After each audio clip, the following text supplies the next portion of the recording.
what we generally study in this chapter? Chemical reactions of electron. Electrochemistry is over here. It is associated with the electricity. The chemistry which relates with the electricity, relates with the electron. That is electrochemistry. Okay. In this chapter we will study about that how the electrical energy converts into chemical energy, or the chemical energy converts into electrical energy. So depending upon the conversion of this energy, electrical to chemical, chemical to electrical, we are having two categories of cells. Cells हमारे पास है ना, दो तरह के cells होते हैं हमारे पास, electrochemical cell and electrolytic cell. Electrochemical cell and electrolytic cell. What is electrochemical cell? Electrochemical cell. Electrochemical cell बताइए क्या होता है electrochemical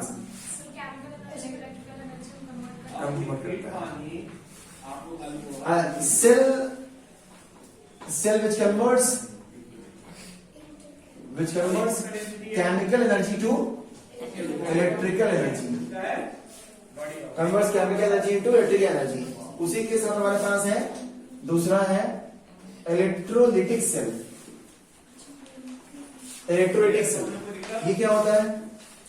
सेल विच कन्वर्ट्स, इसी का ऑपोजिट होगा ना, cell which converts electrical energy into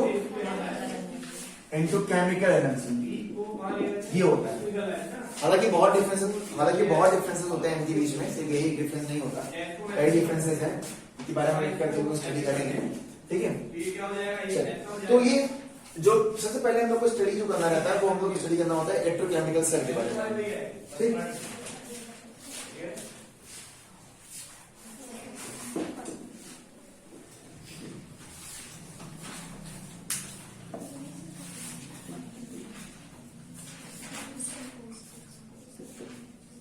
electrochemical cell के बारे में बात करेंगे. ठीक. अब देखिए इसमें सबसे जो पहला एग्जांपल जो सबसे दिमाग हमारे पास आता है इलेक्ट्रोकेमिकल सेल में, वो आता है डेनियल सेल के बारे में. इसी सेल की हेल्प से हम लोग स्टडी कर समझ पाते हैं कि एक्चुअली इलेक्ट्रोकेमिकल सेल होता क्या है. ठीक. तो अब किसी भी सेल को बनाने के लिए हम लोग को बहुत चीजें रिक्वायरमेंट्स होती हैं. पहला तो रिक्वायरमेंट होता है कि हमारे पास एक चैम्बर होना चाहिए. उस चैम्बर में हम लोग इलेक्ट्रोलाइट्स को फिल करेंगे.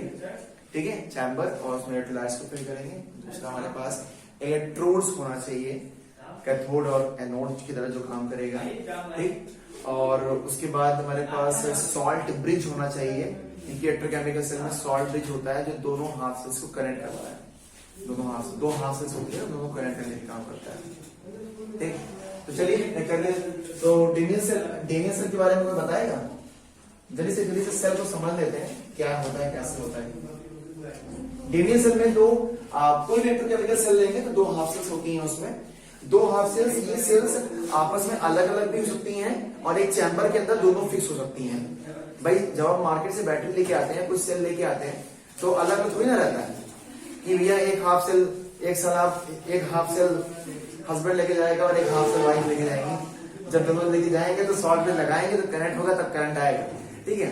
तो ऐसा तो होता नहीं है भाई, एक ही चैम्बर के अंदर दोनों रहता है. ठीक है. लेकिन ये है कि एज अ स्टडी अंदर हाफ सेल्स होती हैं, दो अलग सेल्स होती हैं, कनेक्ट होती हैं आपस में. तो जब डेनियल सेल की बात आती है तो यहाँ पे दो हाफ सेल्स में दो इलेक्ट्रोड्स लगे होते हैं. दो इलेक्ट्रोड्स होते हैं, इसमें एक आपका जो होता है जिंक होता है, जिंक इलेक्ट्रोड होता है, और इसके अंदर फिल होता है इसी का इलेक्ट्रोलाइट फिल होगा. तो मान लीजिए हमने यहाँ पे ले लिया जिंक सल्फेट ले लेते हैं, डेनियल सेल जिंक सल्फेट लेके आता है. उसी तरह से हमारे पास यहाँ पे इस केस में होता है, क्या होता है, कौन सा इलेक्ट्रोड होता है? कॉपर होता है. यहाँ पे कॉपर होता है, इसके अंदर क्या होता है? Copper sulphate. ये फिल होते हैं. ठीक है. ये हो गए दो हाफ सेल्स. अच्छा, यहाँ पे अब दोनों को हम कनेक्ट करेंगे. एक वायर ले लेंगे, एक वायर से कनेक्ट कर दिया जाएगा. ठीक है. ये वायर को इंडिकेट करेगा, ये जो एरो इंडिकेट कर रहा है ये इंडिकेट कर रहा है फ्लो ऑफ इलेक्ट्रॉन्स को, फ्लो ऑफ इलेक्ट्रॉन्स, ठीक है। ये इलेक्ट्रॉन्स का फ्लो है जो कि इस साइड जिंक से कॉपर की तरफ जा रहा है। अच्छा, जिंक से कॉपर की तरफ क्यों जाता है? कॉपर से जिंक की तरफ क्या नहीं आ रहा? तो जिंक ही क्यों इलेक्ट्रॉन रिलीज कर रहा है, कॉपर क्यों नहीं कर रहा? मेटल दोनों है।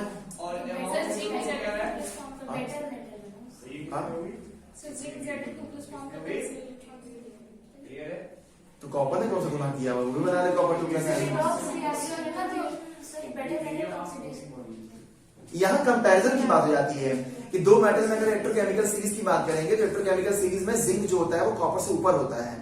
तो जो इलेक्ट्रोकेमिकल सीरीज में जो मेटल ऊपर होगा वो टेंडेंसी शो करेगा ऑक्सीडेशन की, और जो नीचे होगा वो टेंडेंसी रिडक्शन की शो करेगा। तो इलेक्ट्रोकेमिकल सीरीज के अकॉर्डिंग डिसाइड होता है कि कौन एनोड पे होगा कौन कैथोड पे होगा। ठीक है, भूल गए?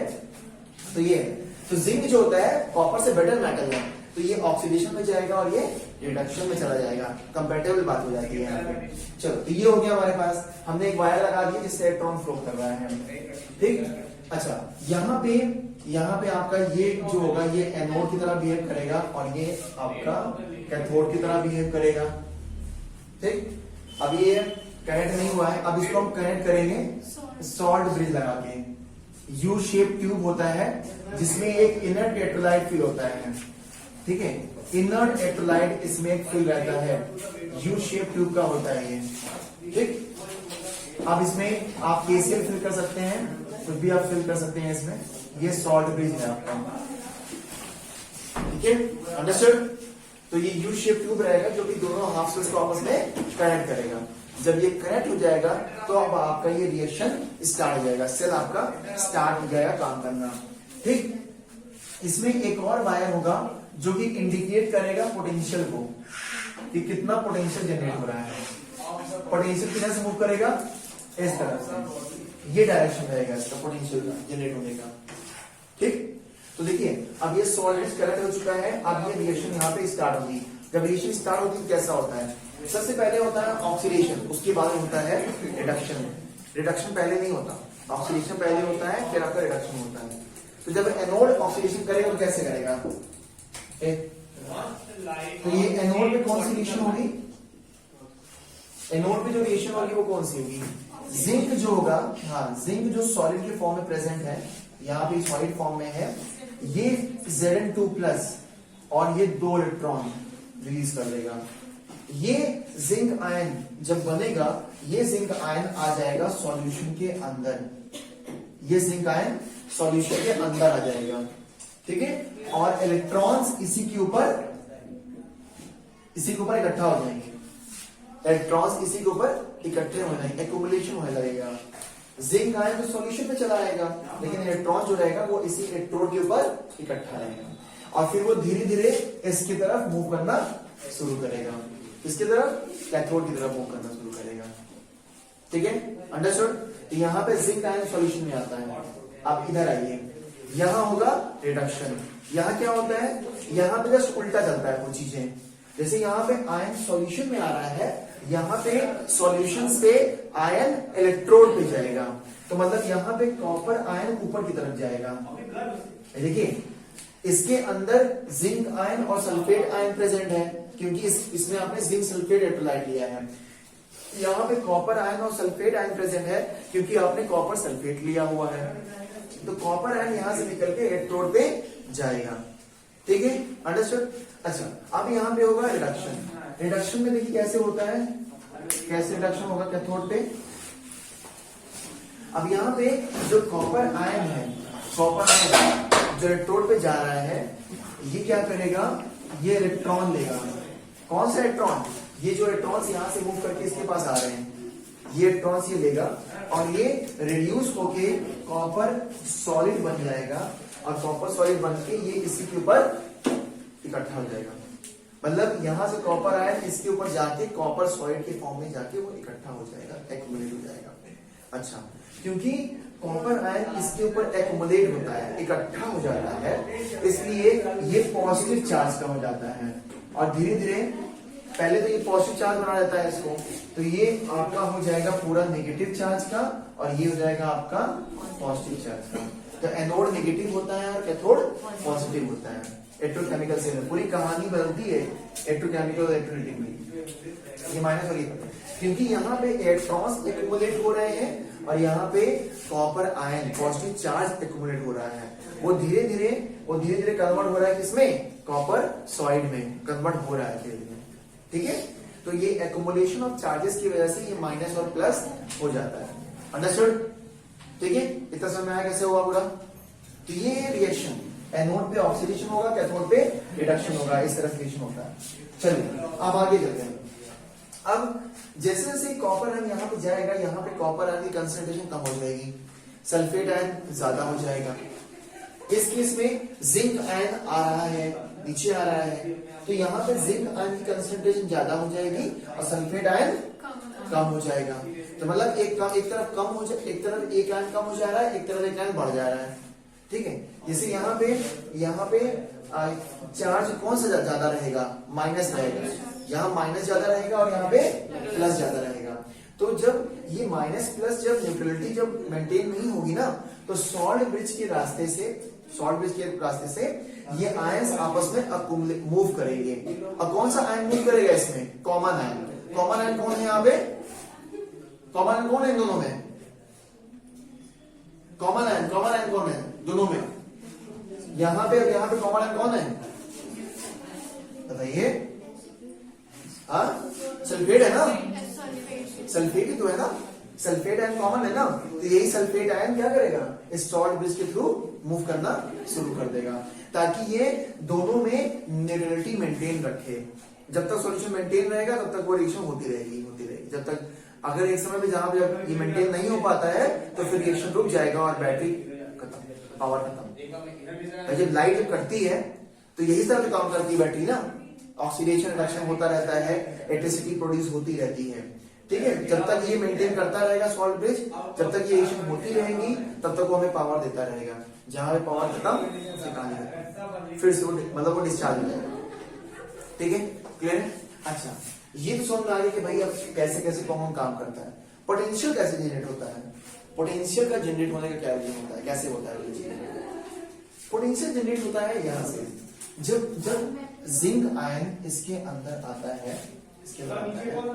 तो ये जिंक आयन इसके इलेक्ट्रोड के आसपास घेरे रहता है, पास में रहता है, और सॉल्यूशन के अंदर सल्फेट आयन भी प्रेजेंट है। तो जिंक आयन यहाँ प्रेजेंट है पूरा, और इसके ऊपर इलेक्ट्रॉन्स प्रेजेंट है और नीचे सल्फेट आयन प्रेजेंट है। ठीक है, समझ? तो वो क्या कि जो इलेक्ट्रोड पे माइनस चार्ज है, इलेक्ट्रोड पे जो माइनस चार्ज है और जो जिंक आयन इसके पास नीचे तरफ है, वो उन दोनों के बीच में एक पोटेंशियल डिफरेंस क्रिएट होगा। आपने पढ़ा होगा, फिजिक्स में पढ़ा होगा कि जब भी पॉजिटिव और नेगेटिव चार्ज एक पर्टिकुलर डिस्टेंस पे होते हैं तो यहाँ पोटेंशियल क्रिएट हो जाता है, पोटेंशियल डिफरेंस क्रिएट होता है। तो वही यहाँ भी होगा, यहाँ पे इलेक्ट्रॉन्स जो प्रेजेंट है इस पे और ये पे जो जिंक आयन प्रेजेंट है, इनके बीच में पॉजिटिव और नेगेटिव के बीच में एक पोटेंशियल डिफरेंस क्रिएट हो जाएगा। ठीक है, और उस पोटेंशियल डिफरेंस को ही हम लोग क्या बोलते हैं, इलेक्ट्रोड पोटेंशियल बोलते हैं। ठीक है, it's called as electrode potential, और उसको हम रिप्रेजेंट किससे करते हैं, ई से। इलेक्ट्रोड पोटेंशियल बोला जाता है और हम इसको रिप्रेजेंट किससे करते हैं, ई से, कैपिटल ई से करते हैं। ठीक है, अच्छा, यहाँ पे क्योंकि हम एनोड की बात कर रहे हैं तो यहाँ पे ई ए हो जाएगा, और यहाँ पे क्या हो जाएगा, यहाँ पे ई सी हो जाएगा, यहाँ पे ई ए और यहाँ पे E C, A for anode, C for cathode. Understood? ठीक है, ये हो गया। अच्छा, अब देखिए, अब यहाँ पे पोटेंशियल जनरेट हुआ ई ए, उसी तरह यहाँ भी होगा। इस पे पॉजिटिव चार्ज है और इसके नीचे जो है कौन ज्यादा है, सल्फेट आयन। भाई एक्युमुलेशन किससे ज्यादा हो रहा है, यहाँ पे जिंक आयन ज्यादा हो रहा है और वहां पे क्या हो रहा है, पॉजिटिव, और नीचे सल्फेट आयन इकट्ठा हो रहा है। तो इन दोनों के बीच पोटेंशियल डिफरेंस क्रिएट होगा, तो उसको क्या बोलेंगे, ई कैथोड बोलेंगे। ठीक है, क्लियर है? अच्छा, अब देखिए यहाँ पे अब बात आती है कि पोटेंशियल डिफरेंस होता कहाँ है, ज्यादा कहाँ होता है, कम कहाँ होता है। जब भी हम पोटेंशियल डिफरेंस की बात करते हैं हम यहाँ पे रिडक्शन पोटेंशियल की बात करते हैं। ई जो यहाँ रिप्रेजेंट कर रहा है, E represents reduction potential, reduction potential. जब ये रिडक्शन पोटेंशियल की बात आती है तो यहाँ पे इस केस में कैथोड पे पोटेंशियल ज्यादा होता है, एनोड पे कम होता है। ये होता है ई ए, ये ई सी, इस तरह से होता है। इसीलिए क्योंकि यहाँ पे पोटेंशियल ज्यादा होता है इसीलिए इलेक्ट्रिसिटी यहाँ से यहाँ मूव करती है, हाई पोटेंशियल से लो पोटेंशियल की तरफ मूव करती है। Getting everyone? ठीक है। और हमको अगर पूरे सेल का पोटेंशियल निकालना है, पूरे सेल का पोटेंशियल निकालना है तो हम कैसे करेंगे, ई सेल, अभी नीचे आ रहा है, ई सेल निकालेंगे और क्या करेंगे यहाँ पे ई सी माइनस ई ए, ये निकालेंगे इस तरह से। लेकिन ये फॉर्मूला तभी एप्लीकेबल होता है, ये फॉर्मूला तभी एप्लीकेबल होता है जब ये सेल स्टैंडर्ड कंडीशन पे काम कर रही हो। याद आया? स्टैंडर्ड नॉन स्टैंडर्ड, जब भी ये सेल स्टैंडर्ड कंडीशन पे काम करेगी तब ये फॉर्मूला एप्लीकेबल है। अगर ये नॉन स्टैंडर्ड पे है तो ये फॉर्मूला एप्लीकेबल नहीं होता, तब उसके लिए हम क्या लगाते हैं, नर्स्ट इक्वेशन। पढ़ा है ना, याद है? ठीक है। तो अगर ये सेल स्टैंडर्ड पे काम कर रही है, स्टैंडर्ड सेल के कंडीशंस क्या होती हैं किसी भी सेल की, टेम्परेचर होता है, प्रेशर, टेम्परेचर, कंसेंट्रेशन। जब भी कोई भी सेल जिसमें इलेक्ट्रोलाइट का कंसेंट्रेशन 1 मोलर होता है, टेम्परेचर 25 डिग्री सेल्सियस होता है और तीसरा 1 एटमॉस्फेरिक प्रेशर होता है, जब ये तीनों कंडीशंस पे अगर कोई सेल काम करती है तो उस केस में हम उस सेल को क्या बोलते हैं, स्टैंडर्ड सेल बोलते हैं, स्टैंडर्ड सेल। और जब स्टैंडर्ड सेल होती है ना तो उस केस में आप इसको ई नॉट ए रिप्रेजेंट करेंगे, ई नॉट सी रिप्रेजेंट करेंगे, ई नॉट ए, ई नॉट सी। और जो सेल पोटेंशियल आएगा वो भी ई नॉट सेल आएगा equal to E naught cathode minus E naught anode आएगा। अंडरस्टूड? जब भी सेल स्टैंडर्ड कंडीशन पे काम करती है तो उस केस में आप ये फॉर्मूला लगा के स्टैंडर्ड सेल पोटेंशियल निकाल सकते हैं। लेकिन अगर सेल स्टैंडर्ड सेल पोटेंशियल काम नहीं करती है तो उस केस में आप इसको फाइंड नहीं कर सकते। अंडरस्टूड? क्लियर है? तो ये brief explanation about the electrochemical cell, that is called Daniell cell.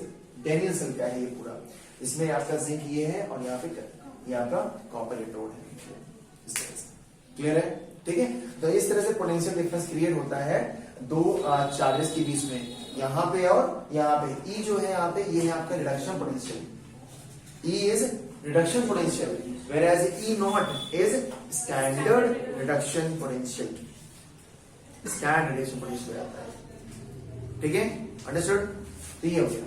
Whenever we want to represent any cell, we first of all we write the conversion of that metal, कि वो convert किसमें हो रहा है, whether it is converting into iron or the iron is converting into metal। तो जब हम cell को रिप्रेजेंट करते हैं, जैसे हमारे पास डेनियल सेल है तो हमारे पास दो सेल्स हैं, zinc is converting into zinc ion plus 2 electron, ठीक है, और copper ion is converting into copper solid. एक सेकेंड,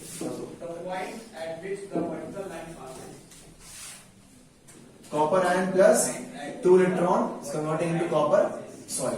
ये हो गया। ये हमारे पास दो रिएक्शंस हैं। डेनियल सेल की बात करें, कोई भी सेल ले लीजिए आप, तो इसको हम रिप्रेजेंट कैसे करते हैं, आप सेल को इसको हाफ से करेंगे। देखिए जिंक आयन में कन्वर्ट हो रहा है, तो ये देखिए जिंक, एक सिंगल लाइन ड्रॉ करेंगे। हालांकि आप यहाँ पे स्टेट भी रिप्रेजेंट कर सकते हैं, इसमें कोई दिक्कत नहीं है। सॉइड कर दिया, उसके बाद आपने लिख दिया जिंक आयन, यहाँ पे आप एक्वस लिख दीजिए यहाँ पे, ठीक है। Then we will draw double line. This double line indicates salt bridge. ये salt bridge को indicate करता है, ठीक है। उसके बाद copper ion is converting into copper salt। तो इस तरह से रिप्रेजेंट करते हैं। ये हो गई एनोड की रिएक्शन और ये हो गई कैथोड की रिएक्शन। अंडरस्टूड? ठीक है। तो एनोड इधर और कैथोड, ठीक। क्लियर है? अच्छा, अब देखिए एग्जामिनेशन कभी कभी वो इस तरह से लिख के वो ओवरऑल सेल रिएक्शन पूछते हैं, या तो ये लिख के आपसे ये पूछते हैं। दोनों चीजें एग्जाम में आती है, तो आपको इसकी हेल्प से ये लिखना और इसकी हेल्प से ये लिखना आना चाहिए।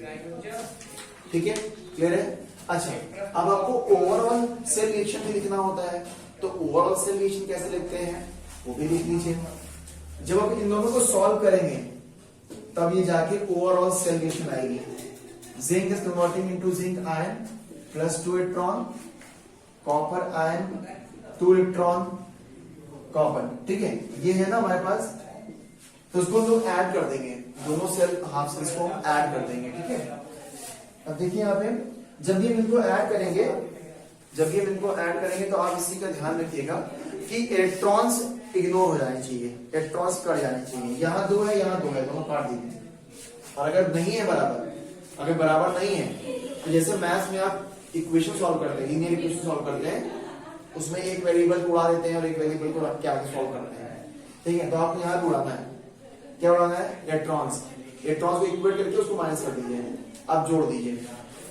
अब क्या मिलेगा आपको? Zinc, copper ion.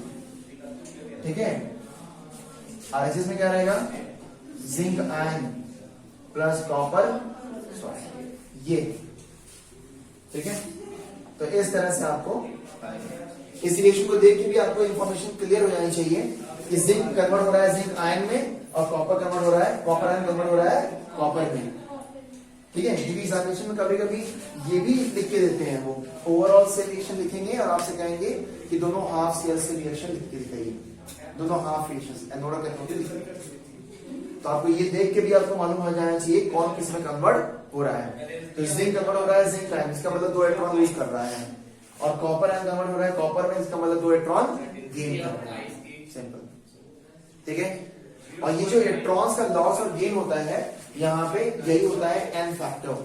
यहाँ पे एन फैक्टर इसी को लेते हैं, एन की जो वैल्यू आती है। तो ये आपका सेल रिप्रेजेंटेशन हो गया।